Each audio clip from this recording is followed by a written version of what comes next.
আমরা যতটুকু জেনেছি যে ভারত থেকে আজ ৫,০০০ মেট্রিক টন ডিজেল আজকে বাংলাদেশে আসার কথা রয়েছে, সে বিষয়ে বিস্তারিত জানাবেন খালিদ।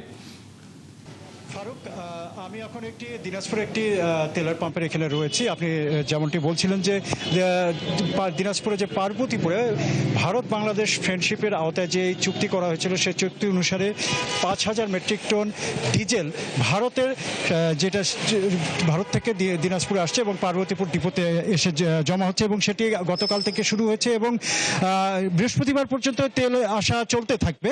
সেখানকার যে প্রজেক্ট ইনচার্জ জানিয়েছেন যে সেখানে তেল আসছে এবং এই তেলটা হলে পরে যে উত্তরবঙ্গের যে চাহিদা, সেই ডিজেলের চাহিদা মেটানো যাবে। তবে একটি জিনিস একটু জানিয়ে রাখি যে এইদিকে কিন্তু আমরা পাম্পগুলোতে দেখছি যে পেট্রোল এবং অকটেন কিন্তু নেই এবং পেট্রোল অকটেনও কিন্তু নেই এবং অনেক মানুষ এসে ঘুরে যাচ্ছে।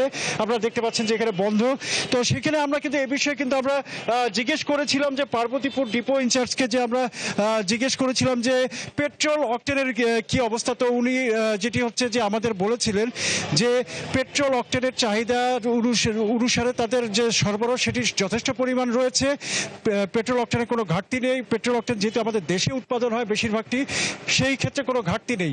তো তারা বলছেন যে মানুষের অতিরিক্ত হুজুগের কারণে তারা অতিরিক্ত বেশি নিতে চাচ্ছে বলে, কিন্তু তারা বলছেন যে এই কারণে সংকটটা তৈরি হচ্ছে। তবে পাম্পের যারা স্বত্বাধিকারী আছে তারা কিন্তু ভিন্ন কথা বলছেন। তারা বলছেন যে তারা সরবরাহই কম পাচ্ছেন। এই পাম্পটি যেখানে প্রতিদিন ২ গাড়ি যেখানে তেল লাগে, তার ৩টি পাম্প রয়েছে। অসংখ্য ধন্যবাদ। দর্শক, আমাদের সাথে দিনাজপুর থেকে জানাচ্ছিলেন সহকর্মী খালিদ আরাফাত।